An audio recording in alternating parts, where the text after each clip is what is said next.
हर हर महादेव। आज मैं आप लोगों को श्रावण मास के महत्व का चौथा अध्याय सुनाने जा रही हूँ। इसमें है धारण पारण, मासोवास व्रत और रुद्रवती व्रत वर्णन में सुगंधा का आख्यान। तो चौथे महादेव की कथा सुनने से पहले आपसे अनुरोध करना चाहती हूँ कि यदि आप हमारे चैनल पे नए हैं तो कृपया करके लाइक करिए, सब्सक्राइब करिए, शेयर करिए। यदि आप पुराने बने हुए हैं तो हाथ जोड़ के बहुत बहुत धन्यवाद, क्योंकि आपकी वजह से हमारा चैनल चल रहा है। यदि आप लोग सपोर्ट नहीं करेंगे अपनी बहन को तो कैसे हमारा चैनल चल पाएगा। ईश्वर बोले, हे सनत कुमार, अब मैं धारण पारण व्रत का वर्णन करूंगा। प्रतिपदा के दिन आरंभ करके सर्वप्रथम पुण्य वाचन कराना चाहिए। इसके बाद मेरी प्रसन्नता के लिए धारण पारण व्रत का संकल्प करना चाहिए। एक दिन धारण व्रत करें और दूसरे दिन पारण करें। धारण में उपवास तथा पारण भोजन होता है। श्रावण मास के समाप्त होने पर सबसे पहले पुण्य वाचन कराना चाहिए। इसके बाद हे मानव, चार्य तथा अन्य ब्राह्मणों का वरण करना चाहिए। तत्पश्चात पार्वती और शिव की स्वर्ण निर्मित प्रतिमा को जल से भरे हुए कुंभ पर स्थापित कर रात भर भक्ति पूर्वक पूजन करना चाहिए। पुराण में श्रावण आदि के साथ रात भर जागरण करना चाहिए। प्रातः काल अग्नि स्थापना करके विधि पूर्वक होम यानी हवन करना चाहिए। त्रयंबक इस मंत्र से तिल मिश्रित भात की आहुति, भात यानी चावल की आहुति डालनी चाहिए। इसी प्रकार शिव गायत्री मंत्र से घृत मिश्रित भात की आहुति डालें और पुनः षडाक्षर मंत्र से खीर की आहुति प्रदान करें। तदंतर पूर्णाहुति दे करके होम शेष का समापन करना चाहिए। इसके बाद में ब्राह्मण को भोजन कराना चाहिए तथा साथ आचार्य की पूजा करनी चाहिए।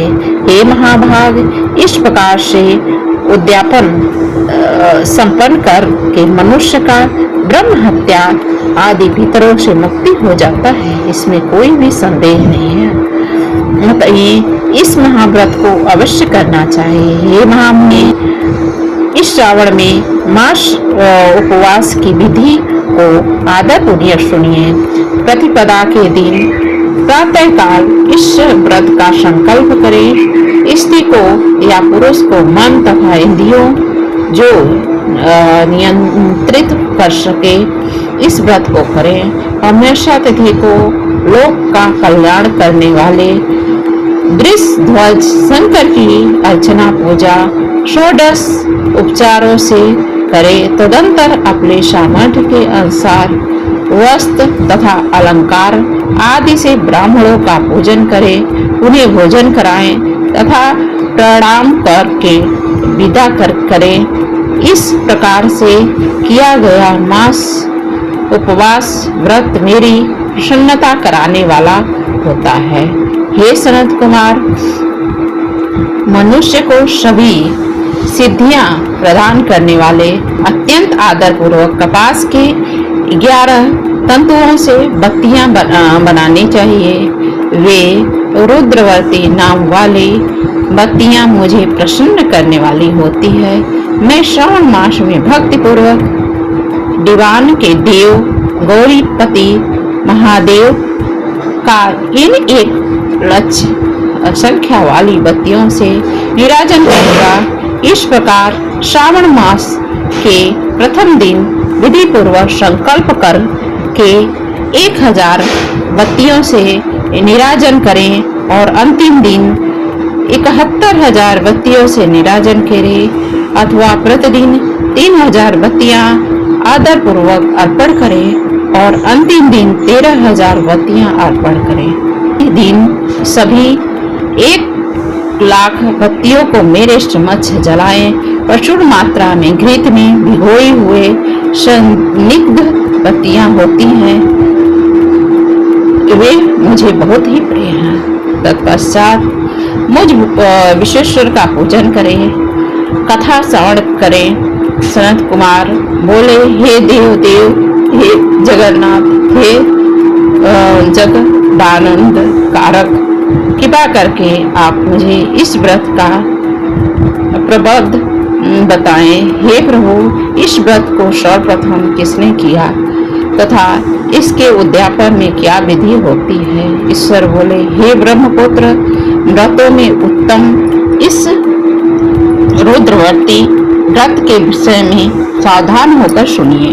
यह व्रत महापुण्य प्रदान करने वाला होता है, वो सभी उपद्रव को नाश करने वाला होता है, प्रीति तथा सौभाग्य देने वाला होता है, पुत्र पौत्र समृद्धि प्रदान करने वाला होता है, व्रत करने वाले के प्रति शंकर जी की प्रीति उत्पन्न करने वाला तथा परम पद शिवलोक को देने वाला होता है।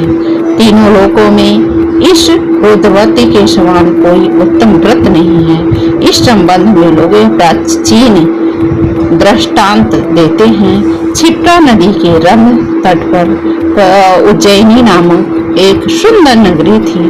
उस नगरी में सुगंधा नामक एक परम सुंदरी वीरांगना रहती थी, जिसने अपने साथ संसर्ग के लिए अत्यंत दुसह शुल्क निश्चित किया था। 100 स्वर्ग मुद्रा लेकर के संसर्ग करने की शर्त रखी थी। उस सुगंधा ने युवकों तथा ब्राह्मणों को भ्रष्ट कर दिया था। उसने राजाओं तथा राजकुमारों को नग्न करके उसके आभूषण आदि लेकर उनका बहुत तिरस्कार किया था। इस प्रकार उस सुगंधा ने बहुत लोगों को लूटा था। उसके शरीर के सुगंध से कोसों भर का स्थान दुर्गंधित था। वह पृथ्वी तल पर रूप लावण्य की क्रांति मानव निवास स्थली थी। वह 6 रागों और 32 रागिनियों के गायन में तथा उनके अन्य बहुत से भेदों भी गान किया में अत्यंत कुशल थी। वह नित्य में रंभा आदि देवगणाओं को भी तिरस्कृत कर देती थी और अपने एक एक पग पर अपनी गति से हाथियों तथा हंसों का उपहास करती थी। किसी दिन वह सुगंधा कटाक्षों तथा भौं चालान के द्वारा काम बाड़ों को छोड़ती हुई क्रीड़ा करने के विचार से क्षिप्रा नदी के तट पर गई। उसने ऋषियों के द्वारा सेवित मनोरम नदी को देखा। वहाँ कई विप्र ध्यान में लगे हुए थे तथा कई जप में लगे थे, कई शिव चर्चा में लगे थे। वह कई विष्णु के पूजन में तल्लीन थे। वे महामुनि। उसने उन ऋषियों के बीच में विराजमान मुनि वशिष्ठ को देखा। उसके दर्शन के प्रभाव से उसकी बुद्धि धर्म में प्रवृत्त हो गई। जीवन तथा विशेष रूप से ईश्वर से उसकी विरक्त हो गई थी। वह अपना सिर झुकाकर बार बार मुनि को प्रणाम कर और अपने पांव की निवृत्ति के लिए मुनि श्रेष्ठ वशिष्ठ जी से कहने लगी। सुगंधा बोले, हे अनाथ नाथ के पितेंद्र, हे सर्व विद्या विशारद, हे योगीश, मैंने बहुत से पाप किए हैं। अतः हे प्रभु, उन समस्त पापों के नाश के लिए मुझे उपाय बताइए। ईश्वर बोले, सनत कुमार, उस सुगंधा के इस प्रकार कहने पर दीन वत्सल मुनि वशिष्ठ अपनी ज्ञान दृष्टि से उसके कर्मों को जानकर आदर पूर्वक कहने लगे। वशिष्ठ बोले, तुम सावधान होकर सुनो। जिस पुण्य से तुम्हारे पाप का पूर्ण रूप से नाश हो जाएगा, वह सब मैं तुमसे कहकर कह रहा हूँ।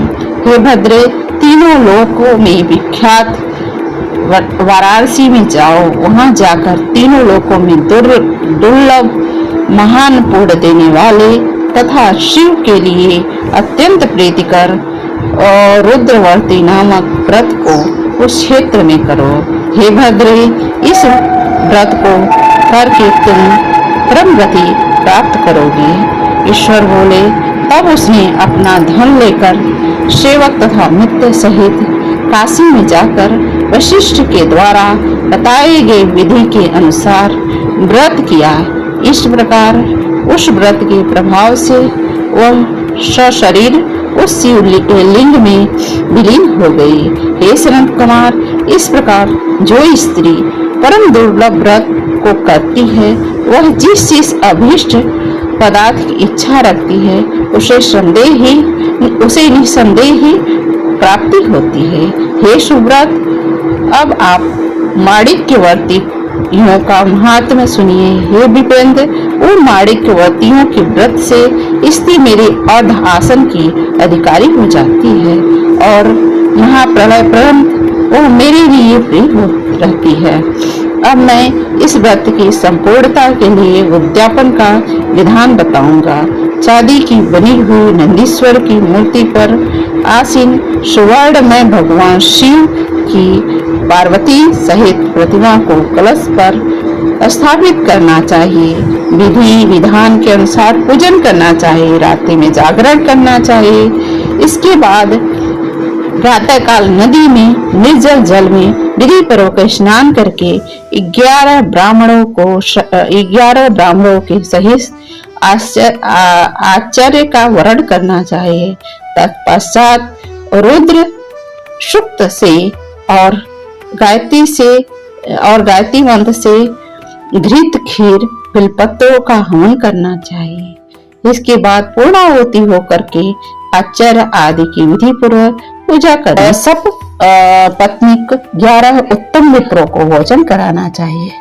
सब पत्नीक यानी पत्नी सहित 11 ब्राह्मणों को बुला करके, जो ब्राह्मण पत्नी वाले हैं उनको बुला करके भोजन कराना चाहिए।